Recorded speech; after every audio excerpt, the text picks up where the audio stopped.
میں نے ایک عالم کی ویڈیو میں آپ پر گستاخی کا الزام لگا ہوا دیکھا، جس میں آپ نے کہا کہ نبی علیہ السلام تو اپنا پیشاب بھی نہیں روک سکتے. میں نے کہیں کسی ویڈیو میں نہیں کہا، یہ علماء اپنی طرف سے ایک جملہ بنا کے میری طرف منسوب کرتے ہیں اور پھر اس کے ساتھ پھر ایڈ کرتے ہیں یہ نبی کو تانا دے رہا ہے. یہ تو بات ہی کچھ اور ہوئی تھی. میں نے یہ بات کی تھی، اس پہ میری ویڈیو ریکارڈ ہو چکی ہوئی ہے 1.5 گھنٹے کی. اس پہ نہیں، صرف پوری ایک ڈاکٹرن پہ جو میں نے نبیوں والی توحید بیان کی ہے.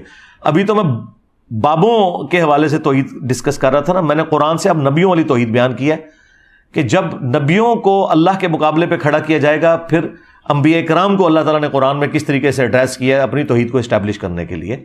یہ میں بات کر رہا تھا کہ یہ کہتے ہیں جی فلاں بابے نے جو ہے وہ سمندر روکا ہوا ہے. تو میں نے کہا تھا کوئی بڑے سے بڑا بابا ہو یا کوئی پیغمبر ہی کیوں نہ ہو، کوئی شخص اپنا پیشاب بھی نہیں روک سکتا. اگر آپ یہ سمجھتے ہیں کہ یہ کفر ہے جملہ تو ٹھیک ہے، پھر آپ اس جملے کو الٹ کریں کہ بڑے بزرگ بھی اور بڑے نبی بھی بغیر اللہ کی مرضی کے اپنا پیشاب روک سکتے ہیں. تو یہ کہیں انشاءاللہ جاتے ہوئے کفر کا فتویٰ آپ کو دے دیں گے ہم. آپ کہیں گے نہیں یہ تو نہیں کہہ سکتے. پھر دوسری بات بالکل درست ہے، یہ بات کسی کانٹیکسٹ میں ہو رہی ہے اور نبیوں کو نہیں کہا کہ تم اپنا پیشاب نہیں روک سکتے. نبیوں کے ماننے والوں کو کہا کہ ظالموں نبیوں کو خدا نہ بناؤ. کوئی نبی بغیر کھائے پیے زندہ نہیں رہ سکتا، کوئی نبی بغیر نیند کے زندہ نہیں رہ سکتا، کوئی نبی بغیر ٹوائلٹ کے زندہ نہیں رہ سکتا. یہ مجبوری ہے جو اللہ نے لگا دی، اس کے ساتھ اللہ تعالیٰ ان مجبوریوں سے پاک ہے. قرآن میں اللہ تعالیٰ پتہ کیا کہتا ہے؟ اللہ ہے جو سب کو کھلاتا ہے اور خود نہیں کھاتا. ہاں کیا کہہ رہا ہے اللہ؟ اور پھر عیسیٰ ابن مریم کا نام لے کے کہہ رہا ہے کہ عیسیٰ اور اس کی ماں روٹی کے محتاج تھے. تو کیا اللہ تعالیٰ یہ کہہ رہا ہے کہ روٹی افضل ہوگی عیسیٰ سے؟ جاؤ اللہ تے فتویٰ لاؤ، جاؤ جنمش. یہ میں اس سوال لکھنے والے کو نہیں کہہ رہا، جس نے آپ کے دماغ میں ڈالا ہے ہاں اس کو کہہ رہا ہوں. تو اللہ تعالیٰ کیا یہ کہنا چاہ رہا تھا کہ روٹی کا مقام عیسیٰ سے زیادہ ہے؟ نہیں، اللہ تعالیٰ بتانا چاہ رہا تھا کہ بھئی عیسیٰ اور ماں ان کی روٹی کے محتاج ہیں اور اللہ روٹی کا محتاج نہیں. سرکار جب کوئی بندہ روٹی کا محتاج ہوتا ہے تو روٹی کے بعد کیا آتا ہے؟ ٹوائلٹ. امپلائڈ ہے. اب یہ جملے آپ نے کہیں پہلے سنے نہیں تھی اس لیے آکورڈ لگ رہے ہیں، کوئی مشکل نہیں ہے اس کو سمجھنا. اس کی وجہ یہ ہے کہ جب فتنہ اٹھتا ہے نا تو پھر اللہ تعالیٰ اپنے بندوں کے ذریعے جملے جاری کرواتا ہے. اس کی مثال آپ کو میں بتاؤں. جب حضور کی میت رکھی ہوئی تھی، صحیح بخاری میں آتا ہے، حضرت ابوبکر آیت کچھ اور پڑھ رہے ہیں اور فتویٰ کچھ اور دے رہے ہیں. آیت پڑھ رہے ہیں انک میت و انہم میتون، اے نبی تم نے بھی مرنا ہے، تمہارے مخالفین کو بھی مرنا ہے. بالکل ٹھیک ہے. آیت پڑھ رہے ہیں وما محمد الا رسول قد خلت من قبلہ الرسل افئن مات او قتل، محمد تو نہیں مگر ایک رسول، اگر یہ مر جائیں یا قتل ہو جائیں، اور پاکستان میں ترجمہ کر لیں کہ یہ وصال فرما جائیں یا شہید ہو جائیں، تو کیا تم دین سے الٹے قدم پھر جاؤ گے؟ لیکن فتویٰ کیا دے رہے ہیں؟ جس طرح انجینئر صاحب نے کہا کہ کوئی بابا ہو، کوئی بزرگ ہو، بڑے سے بڑا انسان اپنا پیشاب بھی نہیں روک سکتا. فتویٰ پتہ کیا دے رہے ہیں؟ من کان یعبد محمدا فان محمدا قد مات، جو بھی تم میں محمد کی عبادت کرتا تھا جان لے کہ محمد مر گئے. تو قرآن میں تو یہ نہیں لکھا ہوا تھا. یہ حضرت ابوبکر نے خود سے جملہ گھاڑ کے ان لوگوں کے اوپر فٹ کیا جو حضور کی عبادت بھی نہیں کرتے تھے. 2 جرم ہے اس جملے کے اندر آپ کی ڈاکٹرن میں، میرے مطابق بالکل ٹھیک ہے. ایک تو صحابہ نے حضور کی کبھی عبادت ہی نہیں کی ہے، پھر یہ جھوٹا الزام کیوں لگایا جو تم میں محمد کی عبادت کرتا تھا جان لے کے محمد مر گئے؟ کیوں کہا؟ اور نہ ان سے شائبہ تھا کہ وہ یہ کریں. یہ بات توحید کو اسٹیبلش کرنے کے لیے، کیونکہ انسانی تاریخ میں سب سے بڑا شرک نبیوں کے نام پہ ہوا ہے، ولیوں کے نام پہ نہیں ہوا. اس وقت بھی دنیا میں سب سے بڑا شرک کا جو اڈا قائم کیا ہے وہ نبیوں کے ماننے والوں نے. جیزس کرائسٹ کے ماننے والے 2.25 ارب ہیں، ہندو تو 1 ارب بھی نہیں ہے بت پرست. اس وقت بھی پلانٹ ارتھ پہ سب سے بڑا شرک کر رہے ہیں نبیوں کے ماننے والے. رسول اللہ نے بھی جیزس کرائسٹ بن جانا تھا اگر حضرت ابوبکر اس وقت وہ جملہ نہ بولتے. اب آپ پوچھیں جملہ آیا کہاں سے؟ جملہ آیا یہاں سے کہ حضرت ابوبکر کو پتا تھا کہ اگر حضور کی وفات کے بعد حضور کی شان میں کسی نے غلو کیا تو نبی علیہ السلام بھی جیزس کرائسٹ بن جائیں گے. اور ان کے سامنے وہ حدیث تھی کہ دیکھنا میری شان کو اس طرح بلند نہ کرنا جس طرح نصارہ نے اپنے پیغمبر کو بڑھا دیا. صحیح بخاری کی حدیث، میں اللہ کا بندہ اور اس کا رسول ہوں. حالانکہ اس میں بھی یہ نہیں تھا کہ جو محمد کی عبادت کرتا ہے وہ جان لے کہ محمد مر چکے. ہاں یہ تو قرآن میں کہیں نہیں آیا کہ جو عیسیٰ کی عبادت کرتا ہے وہ جان لے عیسیٰ مر چکے. لیکن اس سے سخت جملہ آیا، لقد کفر الذین قالوا ان اللہ هو المسیح ابن مریم، بے شک وہ لوگ کھلا کفر کر رہے ہیں جو یہ کہہ رہے ہیں کہ عیسیٰ ابن مریم ہی اللہ ہے۔ فمن یملک من اللہ شیئا، بابد شیء کوئی نہیں، ہاں یہ شیء عربی میں بھی استعمال ہوتا ہے، اللہ کا کوئی کیا بگاڑ لے گا اگر اللہ ارادہ کرے کہ ہلاک کر دے عیسیٰ ابن مریم کو، ان کی ماں کو، ومن فی الارض جمیعا، اور سارے زمین میں جتنے، سارے پیغمبر، سارے زمین میں سارے، ہائے ہائے ہائے، کہنے کتنا لکھا ہے، لکھا ہے سرکار سورۃ المائدہ آیت نمبر 17، اللہ کا کو کیا بگاڑ لے گا اگر اللہ عیسیٰ، اس کی ماں اور جتنے زمین میں سارے بابے، سارے پیغمبر، ان کو ہلاک کر دے۔ کیا سے سخت الفاظ ہیں، اللہ کا کوئی کیا بگاڑ لے گا۔ اب یہ غصہ نکل رہا ہے کرسچنز کے اوپر، یہ حضرت عیسیٰ کو نہیں میڑا مار رہا اللہ تعالیٰ کہ اللہ تعالیٰ تنو مار دے پھر تو کیا کرے گا عیسیٰ، ایک کولو بنا دے جملے۔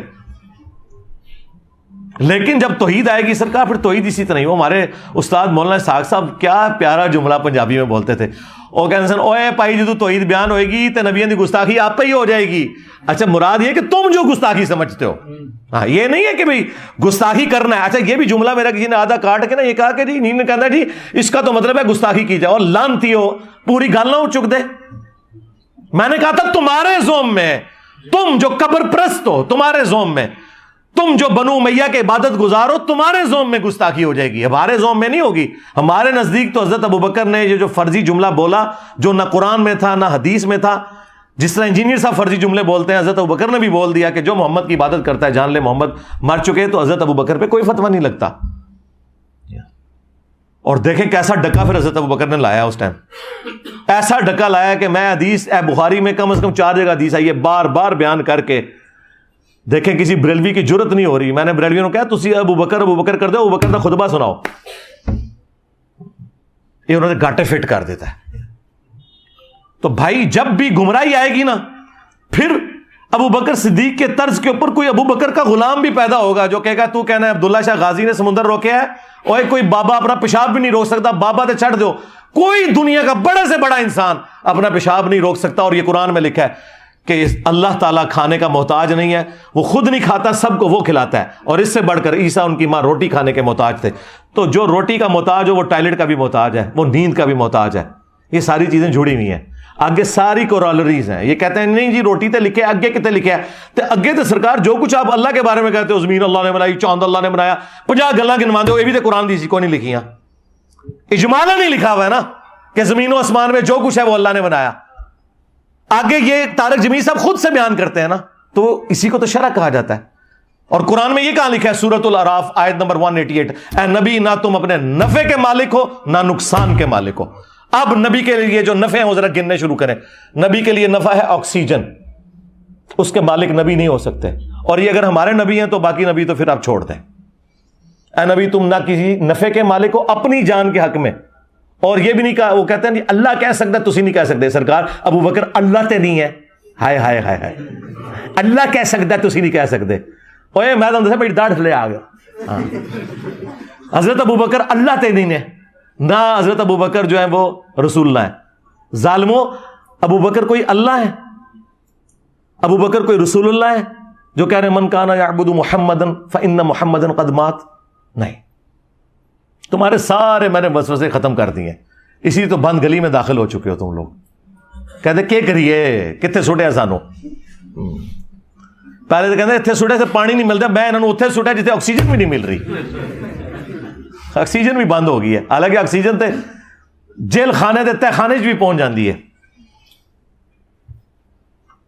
تو وہ ہم سارے نفع گنوائیں گے اور وہ سارے نقصان گنوائیں گے، تو وہ ساری کی ساری چیزیں آ جائیں گی، اس میں نیند بھی آئے گی، اس میں کھانا پینا بھی، اس میں ٹوائلٹ بھی آئے گا، اس میں گردوں کا چلنا بھی آئے گا، اس میں دل کا دھڑکنا بھی آئے گا۔ رسول اللہ بار بار نہیں کہا کرتے تھے قسم ہے اس ذات کی جس کے قبضے قدرت میں میری جان ہے؟ یہ کیوں کہتے تھے؟ تو رسول اللہ کی اپنی جان اپنے قبضے قدرت میں نہیں تھی۔ اب میں اگر یہ کہوں کہ کوئی نبی جو ہے وہ اپنی جان کا بھی مالک نہیں ہے، تو اسی کہہ دو کہ یہ گستاخی کر دیتی ہے۔ ظالموں، تمہیں توحید کسی نے بتائی نہیں ہے۔ میری بڑی عرصے سے خواہش تھی کہ میں مرنے سے پہلے نبیوں والی توحید بیان کر کے جاؤں جو اللہ تعالیٰ نے نبیوں کو سکھائی ہے، اور نبیوں کی وہ توحید قرآن میں رپورٹ ہوئی ہے. لیکن میں ریلیکٹنٹ رہتا تھا, ہمیشہ بابے بیچ میں ڈالتا ہوتا تھا. کیا زیادہ کوئی چھلانگ مار لی تو میں کہتا تھا یا علی مدد نہ کہو. لیکن اللہ کے فضل سے یہ انہوں نے پروپیگنڈا اکٹھا کیا, میں نے پوری 1.5 گھنٹے کی ایک ویڈیو ریکارڈ کروا دی ہے. بس اس کے حوالے اینڈ پہ پہنچے میں, اگلے ویک وہ ویڈیو آ رہی ہے. انبیاء کے نام پر شرک, شیطانی توحید, شیطانی بابوں کا فتنہ, یہ اس کا ٹائٹل ہے. شیطانی توحید, یہ شیطانی توحید ہے کہ جس میں آپ کو خدا کا تعارف ہی نہ کروایا جائے. چاند اللہ نے بنایا, سورج اللہ نے بنایا, اوے اللہ جو بندے ہوتے اے تے سارے کہندے نے. ہاں ذرا کہو نا کہ ایڑا بابا دبیا ہوا ہے, یہ کچھ نہیں کر سکتا, یہ اپنا پیشاب نہیں روک سکتا, تسی کہہ رہے انہیں سمندر روکیا ہے. ہاں تو پتہ لگ جائے گا کنی کی توحید تہاڈی چنگی لگدی انہوں نے. یہ کیسے ہو گیا کہ رائے ونڈ کی توحید میں 16 لاکھ بندہ اکٹھا ہو, ہاں, اور حضرت نوح کی توحید میں 78 بندے بھی نہ 100 بھی نہ پورے ہون. ہاں یہ مطلب ہے توحید میں فرق ہے. نبیوں کی توحید اور ہے, بابوں کی توحید اور ہے. کتابوں کی توحید اور ہے, بابوں کی توحید اور ہے. تو ویڈیو ریکارڈ ہو چکی ہے, صبر کرو, ہو جائے گی اپلوڈ. سرکار میری زندگی میں درجنوں ایسے واقعات ہیں کہ میرے ساتھیوں نے, میرے فیملی ممبرز نے یہی گمان کیا کہ یہ تو مارا گیا, اور آج میں کہتا ہوں وہ واقعات نہ ہوتے تو آج اللہ تعالیٰ مجھے اس مقام پہ نہ پہنچاتا کہ ان کے 1000 سال میں کوئی بابا نہیں آپ پروڈیوس کر سکتے جس کو اللہ تعالیٰ نے اتنی عزت دی ہو. ان کے بابوں نے جو عزت کمائی ہے نا, تو باقی بابوں کے تلوے چاٹ چاٹ کے میں سارے بابیاں نو پڑ کے رکھ دیتا ہے, اس دے باوجود انہاں دی وہاں میرے نہ لگ گئی ہے. اس طرح کی مثال پہلے کوئی نہیں ہے. اس کی وجہ یہ ہے یہ سچائی کی طاقت ہے اللہ کے فضل سے. حالانکہ میرے فیملی ممبرز, میرے قریبی لوگ تو کہتے ہیں مارا گیا, انہیں سانو ہی مروا دیتا. میں ادو ہی کہتا تھا نا, ہاں ایک وقت آئے گا جو چیزیں تم میری یہ ہائی لائٹ کر رہے ہو نا کہ میرے نیگیٹو پوائنٹس ہیں, انہی چیزوں نے میری اسٹرینتھ بننا ہے. 2 میری پازیٹیو چیزیں ایسی جنہیں میں پازیٹیو سمجھتا تھا, میرے علاوہ سارے نیگیٹو سمجھتے تھے, سوائے جن کو اللہ نے عقل دی تھی. ایک جو میں نے بابوں کو ہاتھ ڈالا, لوگ کہتے تھے جناب اے تے لوگ گل سنیں گے نہیں تو سیدھے بابے پون دینا. میں کہ نہیں, اے ہی سنن گے. اج دیکھ لو 2023 میں بیٹھا ہوں, بابے نال کیا ہو رہی ہے, میمز بن رہی ہیں. دوسرا میں نے بنو امیہ کو ہاتھ ڈالا, لوگ کہتے تھے جناب بہت اتنے ہاتھ پا لیا. میں کہا اللہ دے نبی تو کوئی اونچا ہو ہی نہیں سکتا نا. اسی نہیں تکنا کہ جو رسول اللہ کے مقابلے پہ کھڑا ہوگا سیدھا اس کی گردن پہ ہاتھ جائے گا. آج آپ ہماری لائف سٹوری سنیں, 90% لوگ جو ریورٹ ہوئے ہیں نا کربلا سن کے ہوئے ہیں, اور کربلا نے انہیں توحید تک پہنچا دیا ہے. تسی پوری زندگی قرآن بیان کر کے توحید تک نہیں پہنچا سکے. اللہ نے ہمارے ذریعے ان لوگوں کو توحید تک پہنچا دیا. سچائی کی طاقت یا کربلا ہوگی یا بابوں کی جو سٹوریاں میں نے کی ہیں. اور جو پڑھے لکھے لوگ ہیں وہ کہتے ہیں جی آیت حدیث جو دس دینا وہ لکھی نظر آندی ہے. اے بڑے تھوڑے سے ہوندے نے. ہاں بعد میں سارے یہی ہو جاتے ہیں, لیکن شروع میں جو ٹریگر ہوتا ہے کہنا یار کوئی نہیں چڑھتا بابا جی, وہ تو جناب دیکھو کہنا انہوں نے بھی یہ کر دیتا ہے. یا تیسری کوئی چیز تھی, وہ جو میرے پہ قادیانیت کا الزام لگاتے تھے. اے لایا کرو, بالکل لایا کرو, لاندے رہو اس طرح ہی تاکہ تہاڈی منجی ٹھوکدی رہے. کیونکہ جب یہ قادیانی کا الزام لگایا تو میں پھر چشتی رسول اللہ, اشری رسول اللہ, ایسا میں کھرچیا ہے, ایسا کھرچیا ہے کہ میں 4 سٹیج کینسر بنا چھڑیا ہے زخم. ہوں سارے آگے کہہ رہے نہیں انجینئر صاحب ہم پہ ویسے الزام لگا دیں. اوے وہ بریلوی جو پوری دنیا کو گستاخ رسول کہتے تھے, آج انجینئر صاحب سے کہہ رہے ہیں جناب اسی گستاخ رسول نہیں, مجھ سے بھیک مانگ رہے ہیں. ان کو آپ نے اس ڈیفینسو موڈ میں دیکھا تھا؟ تو یہ میرے وہ ہارڈ لائنر ہونے کی وجہ سے ہوا ہے سارا کچھ. لو جی تھوڑا پورا تھدا میں مکا چھڑیا جائے.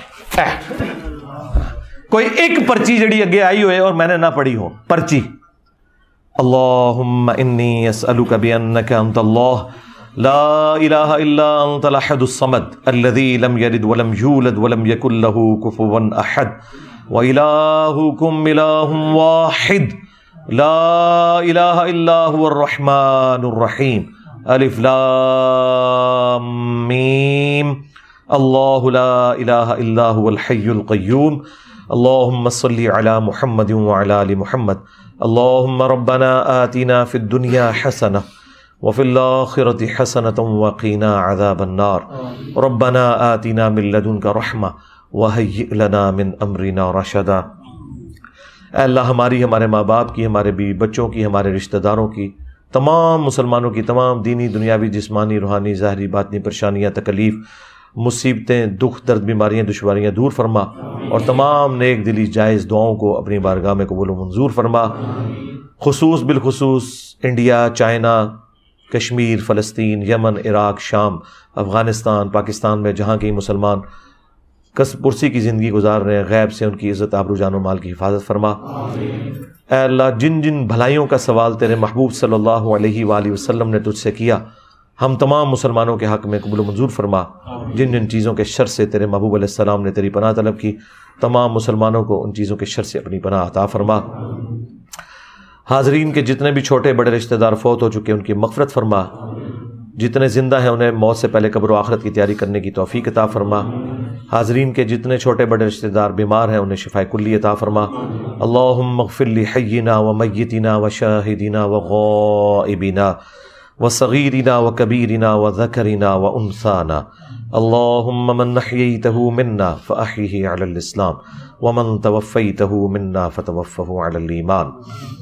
ربنا آتنا فی الدنیا حسنہ وفی الآخرة حسنة وقنا عذاب النار، ربنا آتنا من لدنک رحمة وهيئ لنا من أمرنا رشدا، لا إله إلا أنت سبحانك إني كنت من الظالمين، اللهم أحسن عاقبتنا في الأمور كلها وأجرنا من خزي الدنيا وعذاب الآخرة، سبحان ربك رب العزة عما يصفون وسلام على المرسلين والحمد لله رب العالمين، وصلى الله على النبي الكريم وعلى آله وأصحابه أجمعين إلى يوم الدين، آمين۔